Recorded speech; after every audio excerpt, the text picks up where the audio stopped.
Salve Telatrekkers! Estamos no penúltimo episódio da série Star Trek Picard, Ad in Arcadia Ego, parte 1, e logo a gente vai fechar essa temporada.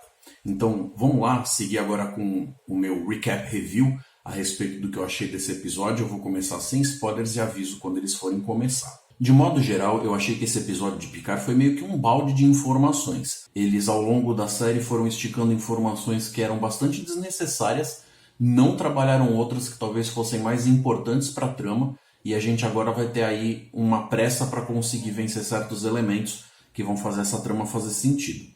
Eu acho que eles pensaram sim bastante no que eles iam fazer, só fizeram algumas escolhas com as quais eu não concordo muito. Me parece então que a gente vai ter pouco tempo para poder amarrar todas as pontas soltas.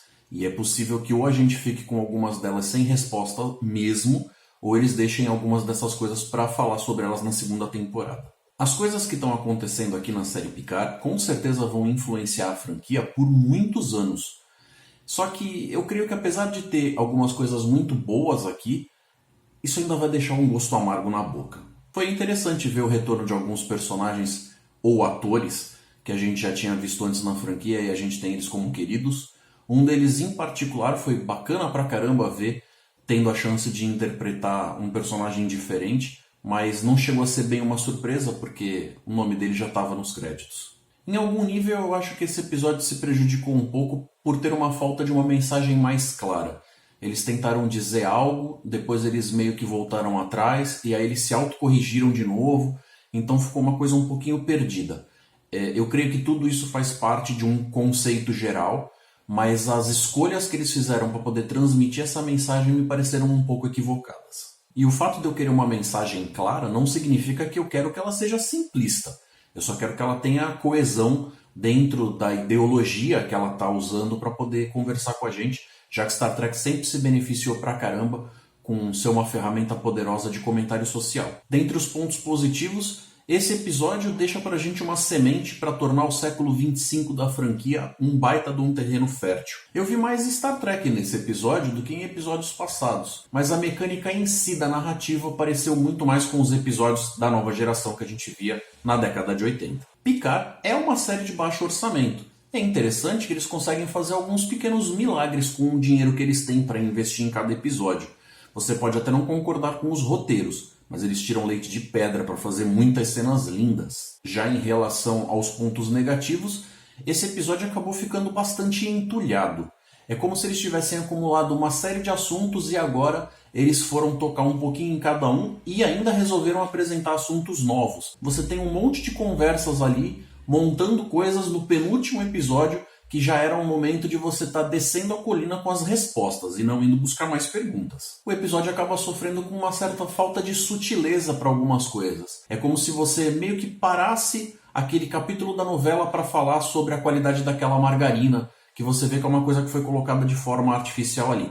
Não é isso que acontece aqui no episódio de Star Trek, mas para vocês entenderem sem spoiler, é isso que eu posso dizer. E talvez a pior parte sejam alguns dos aspectos científicos que fazem a gente coçar a cabeça. Tem algumas coisas ali que são meio difíceis de engolir ou te criam perguntas desnecessárias que trazem ruído para a tua apreciação do episódio, que se eles tivessem se dado ao trabalho de usar uma linha de diálogo um pouco mais bem trabalhada ou mais escolhida, você ia deixar passar batido. Mas aquilo fica no fundo da mente, te incomodando, te fazendo perguntas, e as coisas novas que vão surgindo no episódio talvez você aprecie menos por causa disso. Agora eu vou entrar na parte do recap review com os spoilers. Então já sabe os procedimentos, né? Não viu o episódio ainda? Pula fora, vai lá, assiste, depois volta pra cá e a gente continua o papo. A gente vê o pessoal da La Serena viajando por um daqueles conduítes Borgs, a nave chacoalha pra caramba, a Agnes está embaixo da mesa, meio como se fosse cachorro em dia de fogos. O resto da galera parece estar de boa com isso, até achando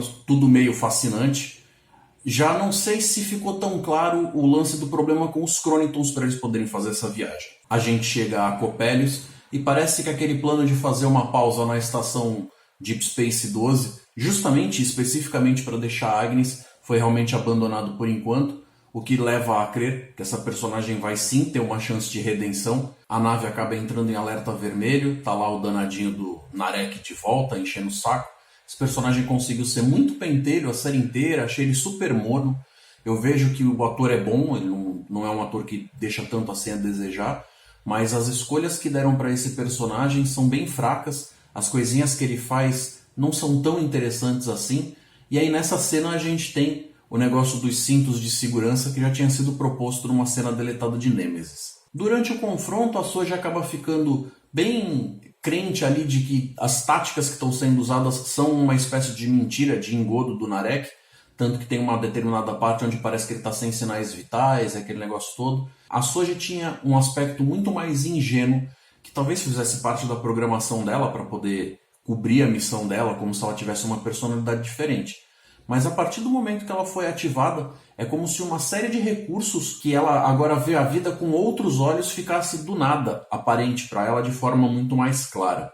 Coisas que ela teria tido muito mais dificuldade de perceber e talvez fizesse parte da missão. No meio disso tudo, a gente tem aí a chegada do cubo Borg triunfal saindo do conduíte Borg também, e de repente a gente vê umas formas esquisitas que parecem umas orquídeas espaciais chegando ali e acabam meio que abraçando a La Serena e o próprio cubo Borg. O episódio começa bem agitado, com várias cenas fortes ali, acontecendo coisas que são bastante de ação e tal, e eu só achei que ficou bastante estranho esse negócio da falta de coerência, porque as orquídeas espaciais abraçarem o cubo e fazerem ele descer, mesmo que o cubo não tivesse 100%, ainda tivesse se regenerando em algumas coisas e tal, na descida da atmosfera, ele é um cubo que tem muitos quilômetros cúbicos, e aquilo passando pela atmosfera, ainda que fosse de uma forma desacelerada, o que não é, porque a gente vê ele queimando partes incandescentes dele e tal, só pelo tamanho dele, ele com certeza ia fazer alguma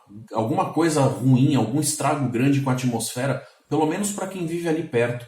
E mais embaixo, quando eles descem, a gente sabe que a vila dos sintéticos não está tão longe. Então eu achei estranho tanto o lance dele não ter causado nenhum grande problema com a atmosfera em si e com o pouso, que é uma coisa absurdamente pesada, não teria como eles desacelerarem tanto assim.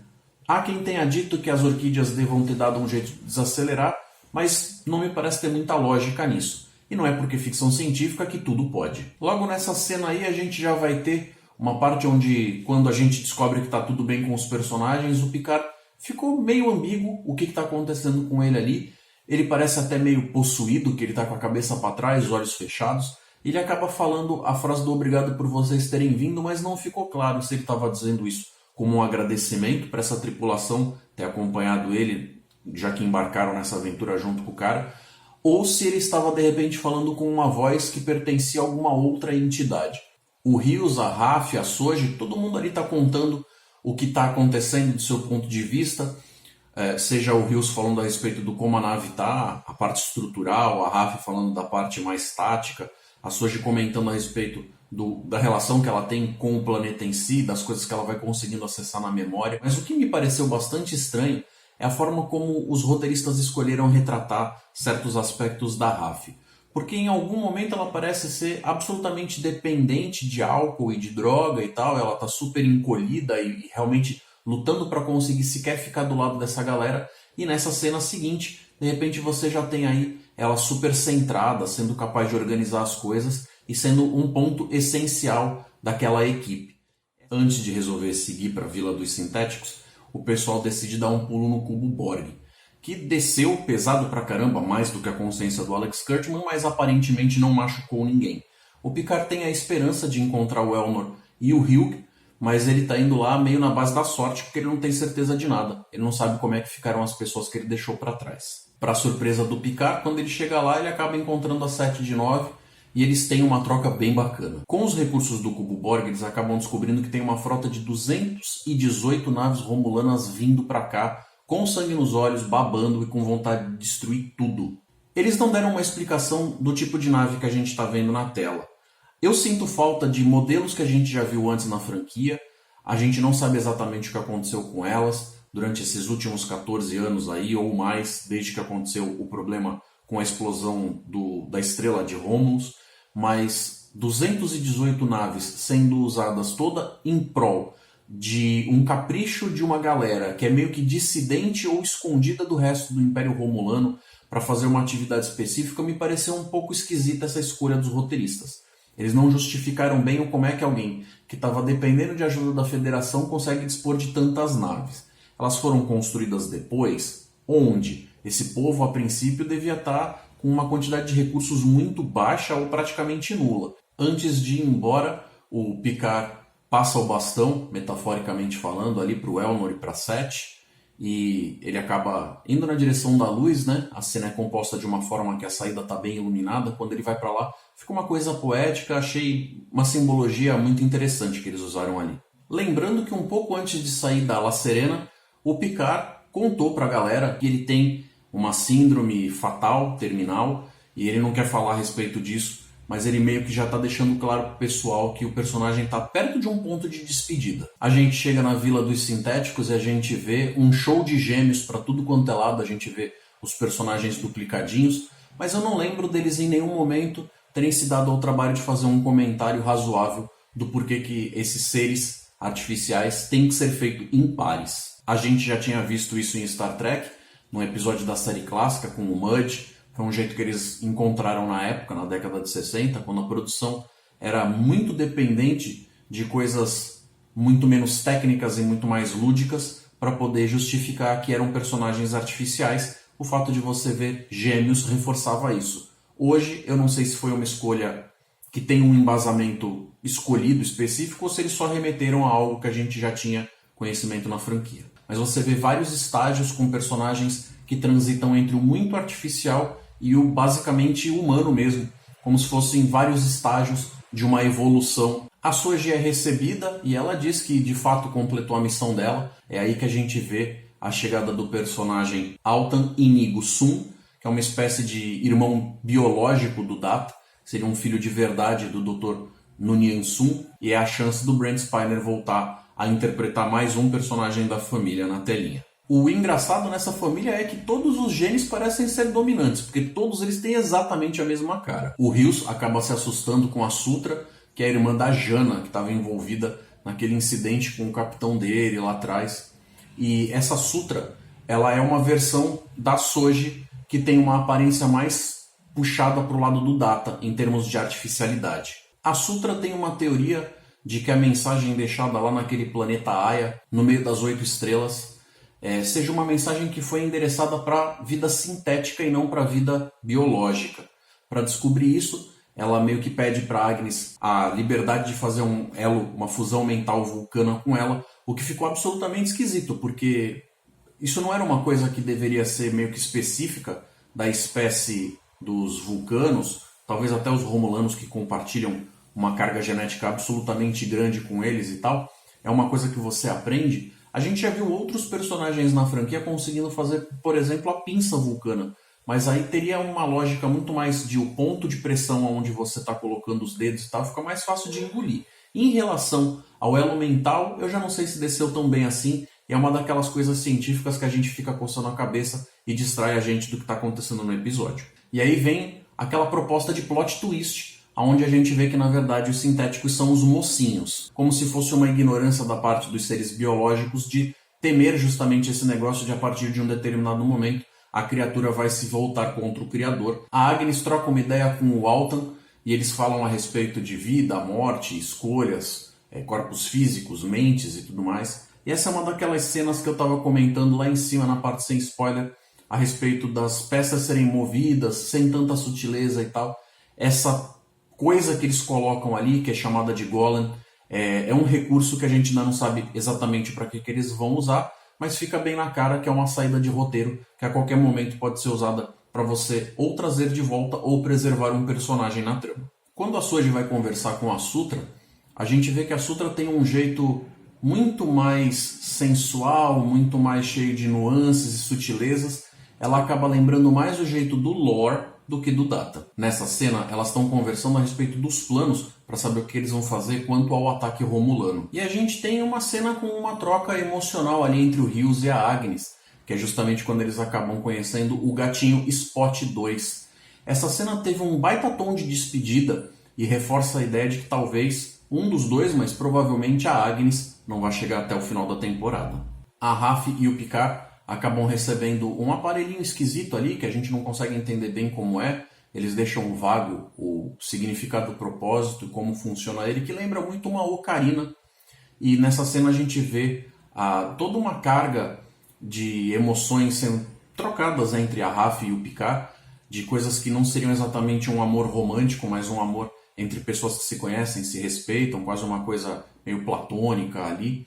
E a gente vê que o Picard, ele por ter passado tanto tempo se afastando dos outros, talvez fosse uma necessidade, uma escolha que ele tenha feito durante a vida de capitão dele, de se manter um pouco afastado emocionalmente da sua tripulação, isso daí está cobrando um preço agora. O Picard usa um canal prioritário para avisar o pessoal da frota o que está acontecendo, do ataque romulano.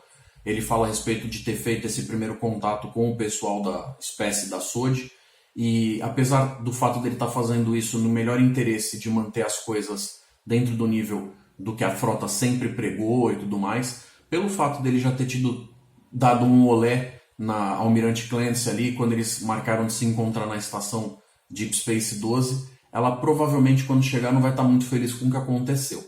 Mas no próximo episódio, das duas uma, ou a gente vai chegar com a frota inteira e vai ser um pau de louco, ou a gente vai ver só a nave dos mais chegados ali, mas alguma forma de presença da frota com certeza a gente vai ter. Com o Narek na prisão, ele tentando se fazer de coitado ali, seduzir para conseguir as coisinhas que ele quer, a gente acaba se perguntando se os sintéticos são mais ingênuos que os humanos ou se eles só têm um jeito diferente de ver as coisas, de agir, de fazer as suas escolhas para poder alcançar os seus objetivos. Mas a gente acaba percebendo que eles são tão diversos que não existe uma verdade única. Cada um tem um jeito de agir e de fazer as coisas. O Picard e a SOJ falam a respeito de certas escolhas de sobrevivência, se você estende a bondade e a confiança ou se você se preserva, até onde cada espécie está disposta a ir para conseguir se manter viva e relevante. E o Picard, nessas, acaba falando com ela uma série de dilemas morais, escolhas que têm que ser feitas, que são muito difíceis de você ter uma resposta e principalmente, segundo ele, dependem de que lado da faca você está. Todos os sintéticos do padrão sungiano parecem ter algum nome que remete a algo ligado à informação ou palavra e tal. A gente acaba tendo data, o lore, a gente tem a arcana, a saga, a sutra. E a sutra, pela forma como vem agindo, parece ser uma maçã podre. E aí, seguindo, a gente vê ela abrindo a cela do Narek, ela quer algumas coisas dele, mas a gente sente que tem um sadismo e uma forma de lidar que, mais uma vez, lembra muito mais o lore, e aí faz a gente se perguntar se, de repente, a destruidora é realmente a SOJ. E é nesse momento que a gente tem o plot twist do plot twist, porque a gente acaba vendo a Sutra defendendo o lance de fato terminar de fazer a tal da antena para chamar aquela comunidade, aquela comunhão dos seres sintéticos para eles virem aliviar a barra dos sintéticos que estão aqui, eliminando toda a vida orgânica. Ela diz que isso é para preservação deles e usa isso como uma justificativa, mas a que custo? Será que esse conceito sozinho de existir uma espécie de limiar aonde quando as inteligências artificiais alcançam ali outras espécies artificiais que já tiveram mais tempo de evoluir, de se expandir, voltarem e pegarem eles para fazer parte, justifica o fato da gente praticamente não ver artificiais espalhados pela franquia? Será que isso vai se sustentar? Onde é que eles ficam? Como é que a gente nunca tromba com eles? Eles estão num plano diferente de realidade, como se fosse uma dimensão paralela? É apenas um outro lugar? Eles sabem se esconder bem? Eles se mesclam com o resto da população orgânica? O que está acontecendo aqui? O Picard tenta colocar algum juízo na cabeça dessa galera, porque afinal é uma conversa bastante absurda. Mais uma vez, a esperança que compõe o núcleo de Star Trek está sendo abalado aqui. A gente vê que eles flertam com a ideia de que isso pode retornar, mas vai piorar antes de melhorar. O Picard, para conseguir alcançar o seu objetivo, acaba fazendo lá o discurso dele de que ele vai ser o advogado deles, que ele vai falar em prol deles, ele vai interceder com a Frota Estelar. Mas pelo fato dele já não ter tido muito sucesso com isso há 14 anos atrás, no incidente de Marte, ele acaba ficando desacreditado, a galera meio que deixa ele de lado. Dessa vez ele não consegue resolver as coisas na base da palavra. Acaba inclusive sendo preso com a bênção da SOJ, mas a Agnes consegue ficar com eles. Para o próximo episódio, a promessa é de que o bicho vai pegar, já que a frota Romulano está a 24 horas desse planeta Copelius. E a pergunta é, vocês acham que vai dar para resolver tudo isso? Todos esses conflitos sociais, metafísicos, morais e tudo mais, dentro de um episódio que ainda tem que ter quebra-pau, deixar elementos para serem resolvidos na segunda temporada não é o problema.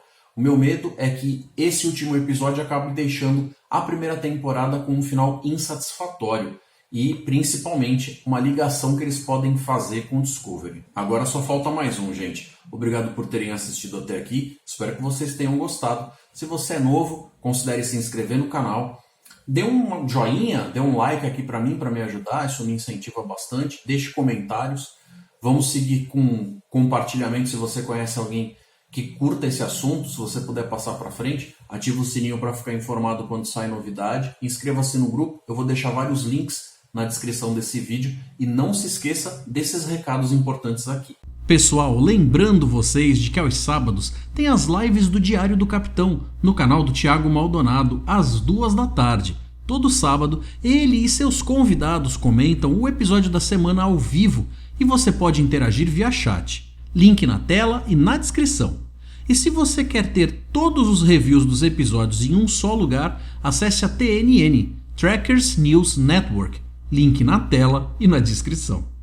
O fã-clube Star Trek Baixada Santista faz este comunicado oficial.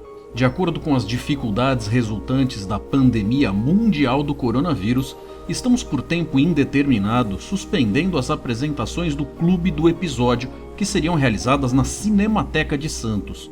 Fique atento às mensagens no grupo do Facebook para se manter informado sobre o nosso retorno. Star Trek Baixada Santista, mantendo contato com você. Gente, eu espero que vocês todos tenham muita sorte durante agora aqui a parte da quarentena que a gente está vivendo no meio dessa pandemia. Então cuidem-se, lavem bem as mãos, protejam-se e isolem-se. Até mais.